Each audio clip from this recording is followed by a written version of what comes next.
Welcome, everyone. I'm Ed the Antiquarian. This slogan would have resonated with Greek men in antiquity. They served in the army of their native polis. Each one of them served independently.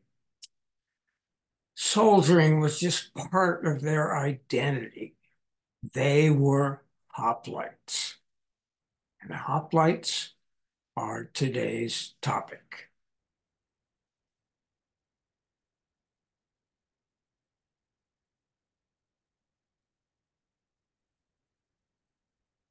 A hoplite, in short, was an armored warrior.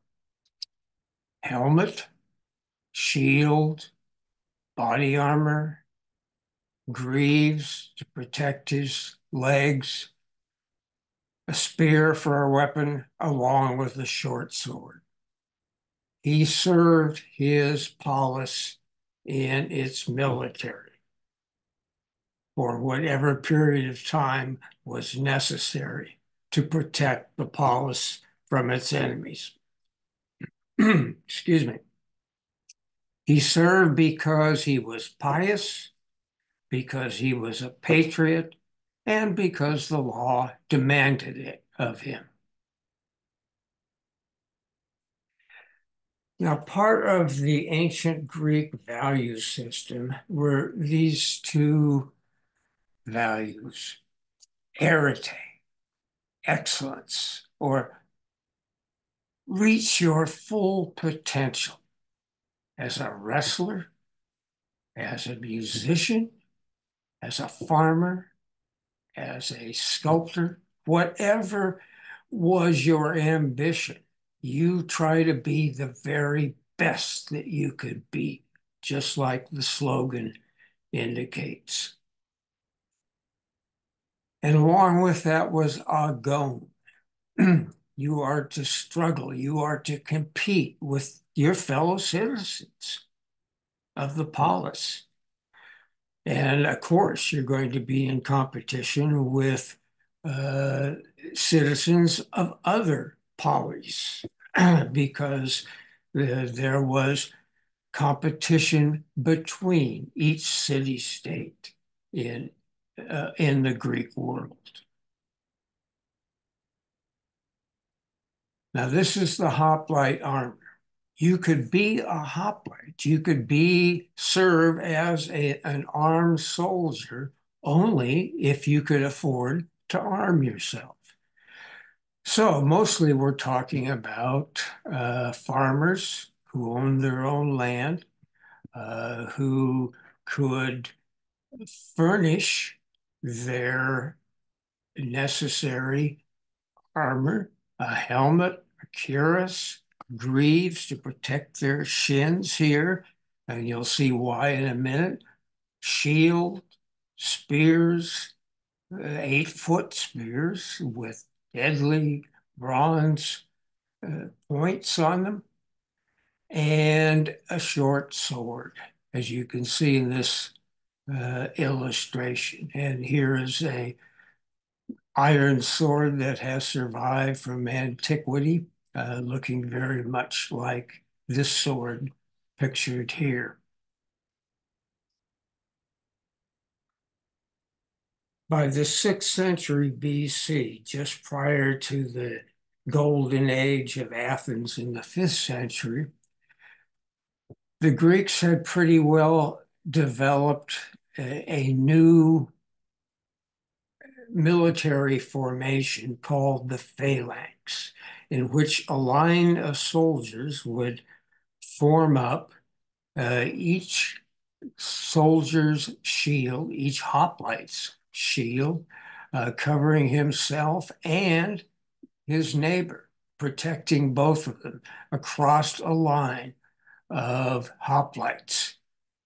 And then they would line up one line after another. The spears, as I said before, were 8 feet in length, so they could uh, extend beyond the front rank, and they would charge at a run in order to clash with the opposing, often another phalanx from another poleis. But that was the way the two armies would meet and clash with one another. And it was a very effective military formation. More on that in a minute. Now, it should be noted that two of the terrestrial poleis, Thebes and Sparta, as you can see, they're well aware from the coastline. So they were not maritime poleis. They had standing armies that were on duty at all times, whereas the maritime cities, polis for the most part, did not have standing armies, but had trained their soldiers, maybe had them train some part of the year, and they were always on standby as reservists to be called up in times of emergency.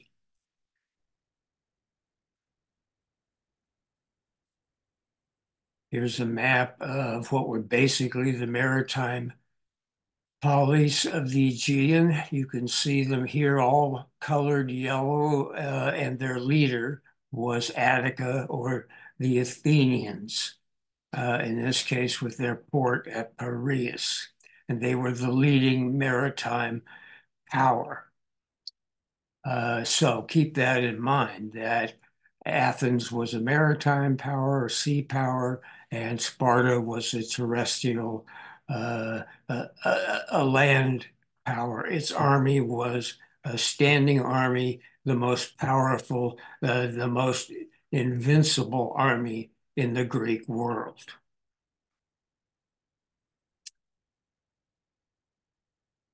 In the Athenian experience, the greatest military victory they ever won was at the Battle of Marathon in 490 BC, when an army of some 9,000 Athenian hoplites defeated tens of thousands of Persians here at Marathon, which is roughly 24 miles from Athens, right here. And here's a photograph at a distance of the Bay of Marathon. The Athenians had the high ground right in here, and the Persians were lined up along the seashore, so that the Athenians, when they charged, had the momentum of running downhill to aid their attack against the Persians. In addition to that, they cleverly broke off parts of their phalanx and came at the flanks of the Persian army on both sides of its um, army. And they won an astonishing victory that day, one that would be celebrated in Athens throughout its ancient history. You can see it pictured here in this uh, painted pottery piece, the Athenian hoplite with his sword, his shield, his greaves, his cuirass would be here, and he has downed his Persian opponent here. How important in the uh, mindset of the Athenian people was the victory at Marathon? Aeschylus, the famous playwright who wrote the Oresteia and many other uh, tragedies, including one called The Persians, which And most of his plays have not survived, but those that have survived are uh, a treasure in the theater. But when it came to writing his own epitaph, Aeschylus wrote, Aeschylus the Athenian, Euphorion's son is dead. His glorious valor, the hallowed field of Marathon. Aeschylus served as a hoplite at Marathon. He was part of that glorious victory that day. And in his mind, that was infinitely more worthy of remembrance than the fact that he had written those plays of universal appeal that are still produced in the 21st century. So, thanks for watching today. Please return when you can to see what new videos have been posted for your lifelong learning experience. Thanks again.